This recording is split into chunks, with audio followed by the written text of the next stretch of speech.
Mucho gusto, mi nombre es Gabriel Jiménez. Eh, Ahorita estoy estudiando la carrera de psicología en mi honorable Universidad La Cayetana Heredia. Ya voy a acabar también, ya estoy en tesis. Eh, en algún, en algún momento fui voluntario de Código el año pasado, apoyando a las familias del programa G12 con niños con altas capacidades. Y fue una experiencia súper maravillosa para mí y por eso creo que le debo bastante a Catalina y a Código y a Linda, ¿no? Y pues me invitaron para ser moderador hoy y yo acepté con mucho gusto. Hoy es la jornada virtual por el Día Internacional de la Mujer y la Niña en la Ciencia. Entonces hemos querido crear este espacio titulado Mujer, Ciencia y Altas Capacidades a manera de reconocimiento y a manera de poder hacer algo especial, ¿no? Vamos a tener varios temas súper interesantes en esta jornada. El primero va a ser dictado por Catalina, que es Mujer y Altas Capacidades. Luego también tenemos eh, dictado por Fiorella, Educación STEAM en el aula. También tenemos Estimulación STEAM en el hogar, dictado por Aileen. Y Promoción de la Mujer en la Ciencia, dictado por Shirley. Bueno, Catalina es psicóloga por la Universidad Mayor San Marcos. Tiene experiencia en el ámbito clínico, forense militar y de intervención en crisis y estudios especializados en criminalística, coaching y consultoría. Además, ha sido consultora para organizaciones nacionales e internacionales con énfasis en proyectos dirigidos a atender personas neurodivergentes de altas capacidades y en situación de vulnerabilidad. También ha sido emprendedora social y polímata digital, graduada del Founder Institute, con proyectos desarrollados en los sectores de educación, EdTech y DayTech. Es CEO en Perú y Estados Unidos de Código. También es cofundadora del Instituto Peruano de Altas Capacidades, cofundadora y psicóloga del Centro Nacional de Identificación y Atención de Altas Capacidades, psicóloga supervisora nacional del Mensa Perú, ex miembro titular, fundador y ex secretaria general del Instituto Nacional de Investigación Forense, ex coordinadora de la Asociación Nueva Ciencia de la Universidad Nacional Mayor San Marcos. También es oficial deportiva para el Automóvil Club de Lima, certificada por la Comisión de Deporte Automotor de Turing y Automóvil Club Perú y certificada con distinción en el programa para comisarios regionales de la Federación Internacional de Automóvil. Desde el año 2007, Catalina organiza y participa como ponente en actividades de divulgación científica y tecnológica en diferentes comunidades y plataformas. Y ha tenido un reconocimiento en los Influential Businesswoman Awards 2023 de Acquisition International de Reino Unido por la dedicación en servicios de apoyo educativo y psicosocial. O sea, una persona muy preparada que yo admiro bastante y algún día quisiera tener ese ser. Así que Catalina, los dejo en tus manos para que tú puedas dar tus palabras y luego tu tema. Muchas gracias por la presentación, pero también muchas gracias por tus palabras y por compartir, eh, por el tiempo que nos has acompañado como voluntario y por estar aquí el día de hoy. Porque de hecho es un día muy, muy especial. Y no solo porque es domingo y estamos haciendo un evento en domingo, por la tarde, noche, con todo el calor y, y es muy significativo que cada persona esté aquí, sino porque sé que cada vez que nos acompañas, que estás con nosotros, lo haces de corazón y pues siempre, siempre, siempre aprendemos muchísimo también con cada vez que estás con nosotros. Ahora, bueno, tengo que dar las palabras de bienvenida para esta sesión, para esta jornada. Esta jornada eh, es una jornada especial, es virtual, y la celebramos en una fecha muy particular porque es el Día Internacional de la Mujer y la Niña en la Ciencia, ¿no? A esta jornada la hemos titulado Mujer, Ciencia y también Altas Capacidades. Aunque no es muy frecuente hablar de altas capacidades, de mujeres y de ciencia en una sola línea o frase. La estamos organizando como primer evento de la Alianza Peruana por la Neurodiversidad y las Altas Capacidades, que en este caso está comprendiendo a Código o Código, también al Instituto Peruano de Altas Capacidades y también al Centro Nacional de Identificación y Atención de Altas Capacidades, que tienen funciones diferentes cada uno, pero complementarias entre sí. Y esta jornada es muy importante porque, tal como nos lo dice o nos lo recuerda las Naciones Unidas, el mundo, la humanidad, está afrontando una serie de retos y desafíos muy significativos que están impactando en la vida actual y que van a impactar en el futuro de la humanidad misma. Y para poder afrontar estos retos, estos desafíos, es fundamental contar con todos, con todas las personas, ¿sí? Por eso es que a partir de esta premisa, a partir de entender que somos una sola humanidad ante estos retos, ante estos desafíos, necesitamos eh, poder abordarlo, poder luchar contra lo que se presente, poder desarrollarnos y mejorar, sacando partido de todos los talentos disponibles, ¿sí? Y esto va a significar que también vamos a necesitar del talento de las mujeres. Eh,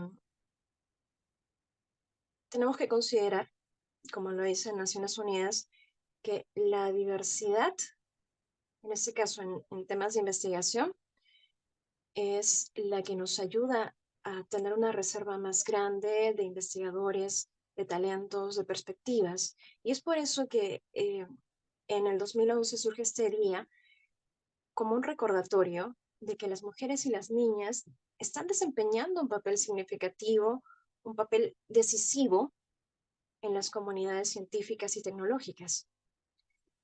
Y esta participación debe reforzarse. No podemos obviarlas, no podemos pasar sin mirarlas, no podemos dejar de reconocer lo que están haciendo, ¿sí? Y este 11 de febrero nos lo recuerda. Y esta jornada es un pequeño recordatorio dentro de ese gran recordatorio que se está trabajando con diferentes iniciativas. No somos los únicos que estamos haciendo actividades por este día. Nos hemos reunido en este día, cuatro mujeres, para poder hablar un poco más acerca de la ciencia y de las altas capacidades. Ya Gabriel nos dio una pequeña introducción y bueno, yo solo quiero dejar en claro algunos conceptos básicos que es importante tomar en cuenta cuando hablamos de mujer y de altas capacidades. Cuando hablamos de altas capacidades, estamos hablando de población neurodivergente.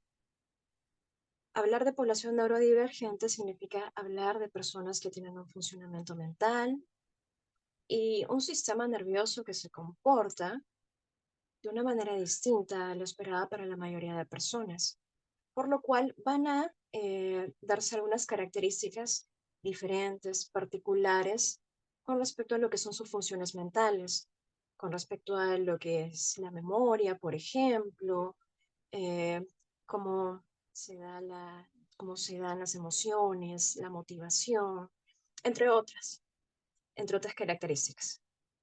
Ahora, cuando hablamos de personas neurodivergentes, normalmente te dicen, eh, son una de cada cinco personas. O si lo llevamos a una escala de 10 personas, estamos hablando de 2 de cada 10 personas aproximadamente, ¿no? Pero dentro de este uno de cada 5 personas o 2 de cada 10 personas, aproximadamente, vemos que una de cada 10, algo así como un 10%, que a veces varía, y de acuerdo, de acuerdo al autor podría incluso extenderse hasta un 15 o 20%, pero estamos hablando de personas de altas capacidades, ¿no? Más o menos un 10%. Esas personas de altas capacidades tienen características como presentar algunos intereses que son muy intensos, que son muy peculiares, ¿no? Y que a veces los hacen engancharse al punto de permanecer mucho tiempo profundizando en ellos. Además, pueden tener un ritmo de aprendizaje diferente al de la mayoría de personas, ¿no? A veces puede ser mucho más rápido que el de la mayoría de personas, ¿no? Y podemos ver que desarrollan algunos hitos o logros en su desarrollo que están fuera de lo esperado para su edad, como por ejemplo, de aprender a leer entre los 2, 3 años aproximadamente, ¿no?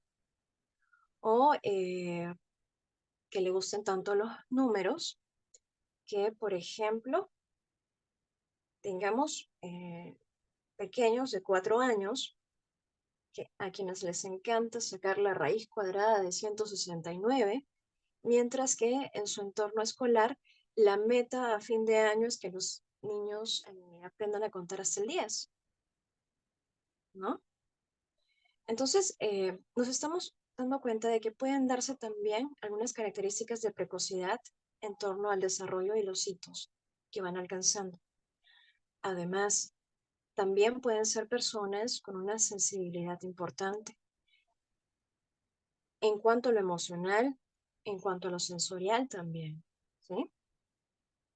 Las personas de altas capacidades son personas que tienden a tener una hiperconexión entre la parte motivacional, en cuanto al aprendizaje, en cuanto a los intereses, la parte intelectual. Eh, Vamos a ver que en algunos casos tenemos niños que van a necesitar moverse para procesar mejor alguna información, ¿no? Y estas personas de altas capacidades se pueden tener una memoria destacada, intereses intensos o inusuales, sensibilidad a nivel emocional, también algunas particularidades a nivel sensorial. Eh, Además, una preferencia por socializar a partir de los intereses compartidos, una preferencia por socializar con personas quizá mayores, eh, o también una curiosidad innata que los acompaña y les permite tener nuevos aprendizajes de manera más profunda, asociar ideas con mayor facilidad también, llegando al punto de incluso eh, parecer que llegan a desarrollar conceptos de manera intuitiva, pues en verdad parecen pocos si comparamos con el resto de la población, ¿no? Ahora, el tema es que cuando hablamos de personas de altas capacidades y pensamos en un aproximado de un 10%, luego nos damos cuenta de que en verdad no todas las personas de altas capacidades están detectadas o identificadas. Así que ese 10% en verdad no ha sido contado. ¿Y qué pasa con las mujeres? ¿Qué pasa con las niñas y con las mujeres de altas capacidades? Pues pasa que con mucha frecuencia eh, de esa pequeñísima parte de personas de altas capacidades que están siendo detectadas, tan solo una cuarta parte, o a veces menos, son mujeres detectadas, ¿no? Hace poco, por ejemplo, en la reunión de aquí de Mensa, hablábamos incluso de un porcentaje inferior al 25% de mujeres miembros de la asociación, ¿no? Entonces, ¿qué cosa está pasando?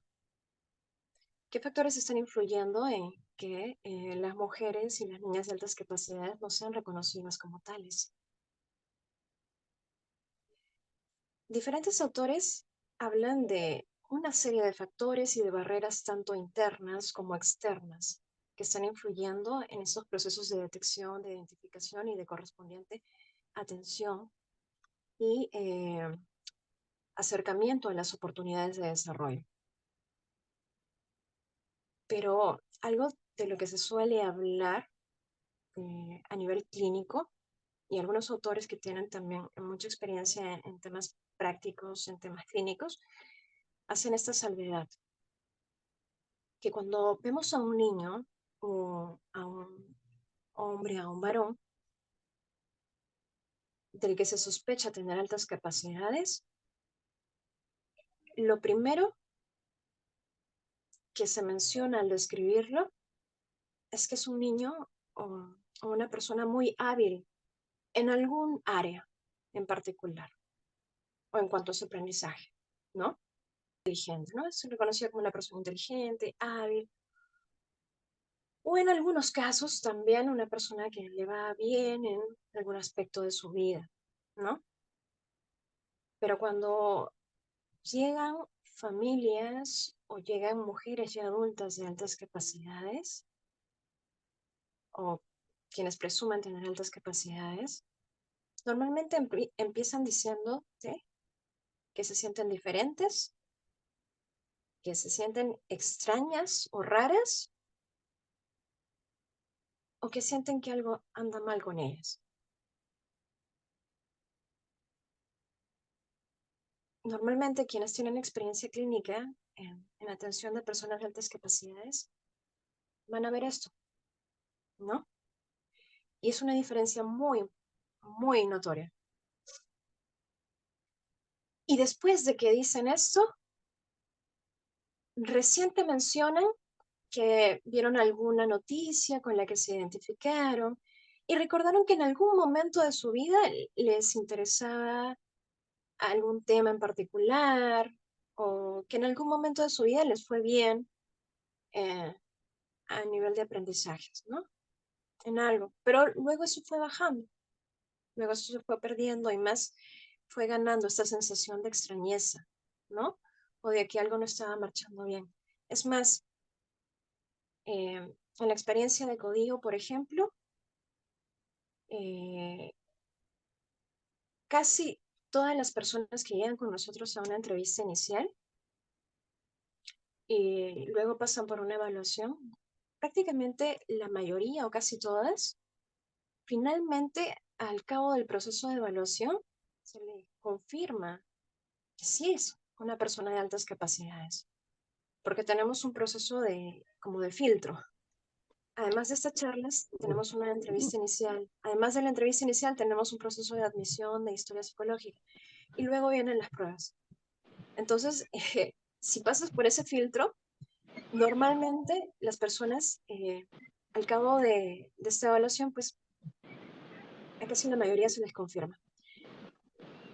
Pero las pocas personas que se quedan dentro del proceso del filtro, que solamente han pasado por entrevista inicial y no llegan a la historia psicológica, es decir, no llegan a la admisión de una evaluación, eh, podríamos decir que en su mayoría han sido mujeres y adultas, ¿no? Quienes durante la entrevista inicial prácticamente te mostraron eso, esa faceta de ellas, pero no terminaron de creerse la posibilidad de que podían tener altas capacidades, ¿sí? Y bueno, a ver, de acuerdo al cronograma me queda un minuto. Ah, pero miren, ¿cuál es la explicación? Eh, eh, Hay diferentes autores que hablan de barreras internas que tienen un poco que ver con esto, ¿no? Con esa sensación de que eh, culturalmente se promueve, se reconoce y se refuerza una actitud más activa y el alcance de logros de los hombres, de los varones. En cambio, culturalmente, el logro en las mujeres, la motivación del logro en las mujeres no suele ser socialmente reforzado, alentado, no normalmente, no tradicionalmente, ¿sí?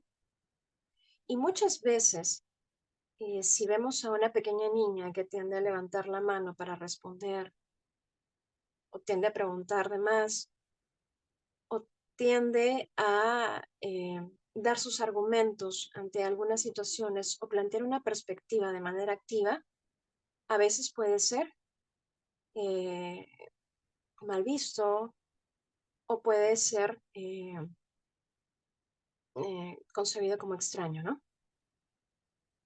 Algunos autores incluso hablan de que en el caso de las mujeres, niñas y en general las adolescentes de altas capacidades en torno a la adolescencia pueden llegar a tener un decremento, una disminución de indicadores como el CI, por ejemplo, acompañado de otros procesos como el enmascaramiento. ¿Y qué es el enmascaramiento?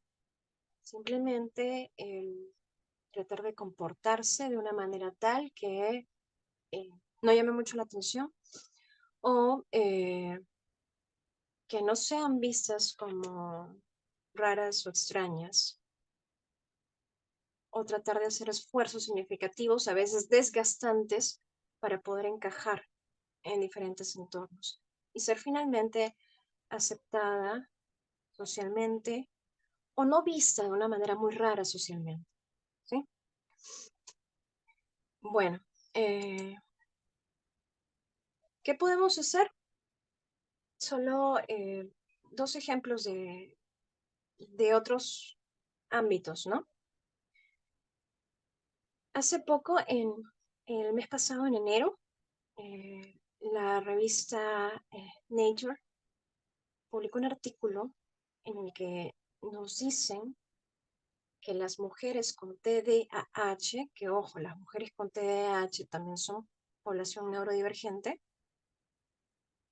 han visto duplicadas su diagnóstico a partir del año 2020. Y eso es un precedente muy llamativo, algo muy significativo para las comunidades y colectivos con TDAH y para las mujeres de estas comunidades. La primera hipótesis era, bueno, parece que se están equivocando más al dar los diagnósticos,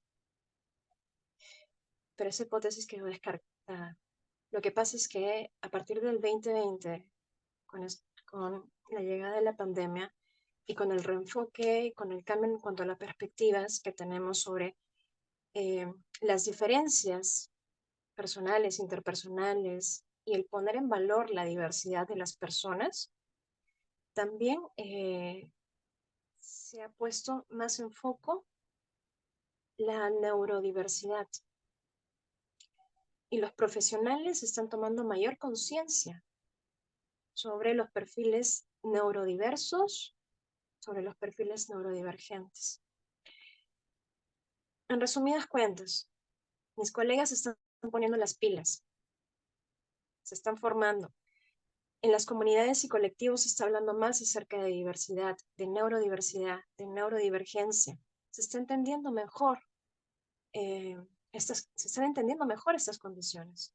Y como resultado, no solo se está elevando el tema de los diagnósticos para trastornos, sino que se está llegando a una mejor atención. Las personas ya están accediendo a atenciones. Y en el caso de altas capacidades, que no tiene que ver con diagnósticos, porque no es un trastorno, igual estamos dentro de la neurodivergencia e igual necesitamos seguir hablándolo más para que nuestros colegas, los profesionales que ven a estas personas, también se pongan las pilas y empiecen a detectar más, a identificar más y a atender más y mejor también a las personas y a sus necesidades. Y por otra parte, otro ejemplo, esto ya lo traigo desde lo que es el deporte automotor. Nosotros en